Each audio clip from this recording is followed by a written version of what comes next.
Hello बच्चों, तो कैसे हो आप लोग। यहाँ पर फाइनली कक्षा 10वीं वालों के लिए सामाजिक विज्ञान के, जी हाँ, चैप्टर 2 यहाँ पर कंप्लीट करने वाले बच्चों। चैप्टर फर्स्ट हमने कंप्लीट कर लिया था। जिन बच्चों ने नहीं देखा है वो जाओ और चैप्टर फर्स्ट देख लो, ठीक है। उसमें सारे क्वेश्चन मैंने कंप्लीट करवा दिए थे और इस वीडियो में मैं आपका चैप्टर 2 कंप्लीट करवाऊंगा, ठीक है। वेरी वेरी इंपॉर्टेंट सारे क्वेश्चन है।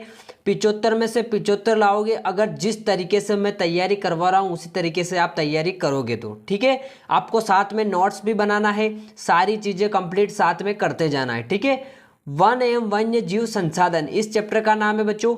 और ये चैप्टर आपको 4 नंबर देगा बच्चों, जिसमें से एक तो ऑब्जेक्टिव आएगा 1 नंबर का और 3 नंबर का एक प्रश्न आएगा बच्चों। आपका 3 नंबर ये चैप्टर आपको देने वाला है, ठीक है। जो क्वेश्चन बताऊंगा उन्हीं में से आपका प्रश्न आएगा बच्चों, ठीक है। और 2023 बोर्ड के लिए ये चैप्टर भी आपके लिए इंपॉर्टेंट है। और यहाँ पर गारंटी बोल रहा हूँ, आप टॉप करने से कोई नहीं रोक सकता आपको, ठीक है। 90% का लक्ष्य आपका होना चाहिए बच्चों, ठीक है। शुरू करने से पहले बता दूं, टेलीग्राम ग्रुप में जरूर जुड़ना है आपको। स्टडी विद उदय अपने टेलीग्राम ग्रुप का नाम है बच्चों, ठीक है। इसका लिंक भी मैंने डिस्क्रिप्शन में डाल दिया है, वो देख लेना आप, ठीक है। वहां से आप ज्वाइन हो जाना। तो आइए शुरू करते हैं बच्चों। पहला क्वेश्चन देख लेते हैं। यहाँ पर पारिस्थितिक तंत्र क्या है, वन पारिस्थितिक तंत्र की उपयोगिता बताइए। शायद ये क्वेश्चन अभी त्रैमासिक में भी आया था, बहुत ही इंपॉर्टेंट है। देखो, पारिस्थितिक तंत्र एक कार्यशील क्षेत्रीय इकाई होता है जो क्षेत्र विशेष के सभी जीवधारियों एवं उनके भौतिक पर्यावरण के सकल योग का प्रतिनिधित्व करता है। इसका सही सटीक आंसर मतलब समझने का तरीका ये है, पारिस्थितिक तंत्र में सभी जीवधारी आ जाते हैं बच्चों, ठीक है। सभी जीवधारी भौतिक रूप से सारे उसमें प्रतिनिधित्व करते हैं, ठीक है। अपना अपना पालन पोषण यहाँ पर करते हैं बच्चों। पारिस्थितिक तंत्र वही होता है, ठीक है। यहाँ पर इसकी उपयोगिता क्या है, देखो, पारिस्थितिक पिरामिड भी बनता है, पारिस्थितिक अनुक्रम बनता है, फिर पोषक चक्र यहीं पर बनता है। सभी इसके अंदर आते हैं पारिस्थितिक तंत्र के, जहां पर जीवधारी आपस में तथा आसपास के भौतिक पर्यावरण के साथ परस्पर क्रिया करते हैं, आपस में मिलजुल के रहते हैं बच्चों, ठीक है। इसकी उपयोगिता हमारे लिए बहुत ही इंपॉर्टेंट है, ठीक है। नेक्स्ट क्वेश्चन देखते हैं। यहाँ पर नेक्स्ट क्वेश्चन आता है, जैव विविधता को प्रभावित करने वाले 3 कारक आपको बताने हैं, ठीक है। 3 नंबर का क्वेश्चन आएगा, 3 पॉइंट आपको याद करने। पहला देखो, फर्नीचर के लिए लकड़ी की मांग बढ़ रही है जिससे पेड़ काटे जा रहे हैं। दूसरा क्या है, कृषि हेतु जंगलों को साफ किया जा रहा है, ठीक है। नेक्स्ट, जंगलों में लगी आग के कारण जंगल का बड़ा हिस्सा नष्ट होता जा रहा है, ठीक है। तीनों पॉइंट याद कर लेना है। नेक्स्ट क्वेश्चन, वनों की कटाई के लिए कोई 3 परोक्ष परिणाम आपको बताने, 3 पॉइंट आपको लिख देने। तो वनों के काटने से मृदा क्या होती है, मृदा अपरदन में वृद्धि होती है, मृदा कट रही बच्चों, ठीक है। और वनों से प्राप्त होने वाले उत्पादों में भी कमी आ रही है बच्चों, ठीक है। वनों से हमें जो उत्पाद मिलते हैं, शहद, गोंद वगैरह जो भी, उसमें भी कमी आ रही। और जंगली जानवरों के विलुप्त होने का खतरा बढ़ जाता है। और जंगली जानवर जो विलुप्त हो जा रहे हैं बच्चों, वो जंगल के काटने से हो रहे हैं, ठीक है। क्वेश्चन नंबर 4 आता है बच्चों आपका, भारत में वन संरक्षण के कोई 3 उपाय आपको बता देना है, ठीक है। तो वनों को काटने पर रोक लगना चाहिए, वनों को आग से आपको बचाना चाहिए, और पर्यावरण की सुरक्षा के लिए वृक्षारोपण आपको करना चाहिए। वृक्षारोपण तो हो रहा है, लेकिन जो वृक्ष रोप रहे हैं उनकी फिर देखभाल नहीं कर रहे हैं, तो वृक्षारोपण का यहाँ पर कोई मतलब नहीं हो रहा है बच्चों, ठीक है। इसलिए जो वृक्षारोपण कर रहे हैं ना, तो उन पौधों को देख रेख भी अपन को करना चाहिए, ठीक है।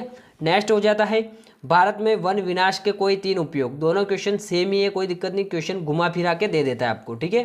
देखो, वृक्षों के काटने पर ठोस कानून बनाना चाहिए, जंगलों को आग से रक्षा करना चाहिए आपको, जंगलों की ज़्यादा चराई से रक्षा करना चाहिए, ठीक है। नेक्स्ट क्वेश्चन देखते हैं।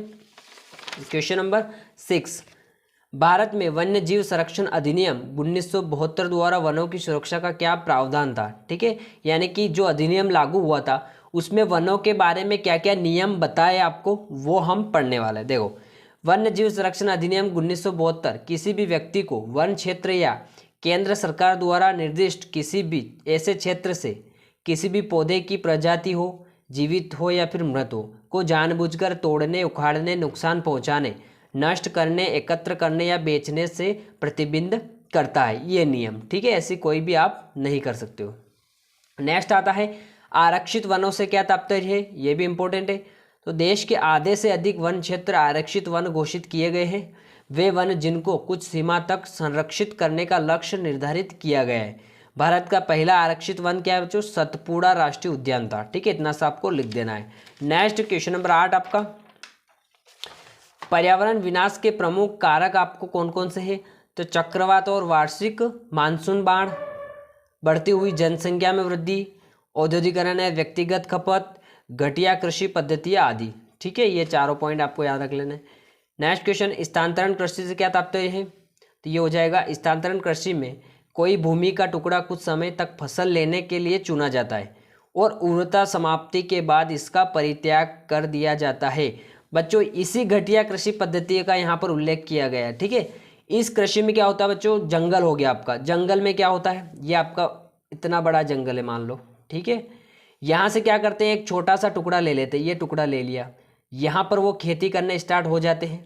जब यहाँ पर फसल तैयार हो जाती है और इस खेती और इस जमीन की उर्वरा शक्ति खत्म हो जाती है तो इसको यहाँ से हटा दिया जाता है। ठीक है, मतलब यहाँ पर फिर से फसल नहीं उगाई जाती, फिर से दूसरा टुकड़ा ले लेते हैं। ऐसे करके के क्या है कि इन पद्धतियों से जंगल खत्म हो रहे बच्चों। ठीक है, इसलिए ये पद्धति घटिया पद्धति साबित हुई है।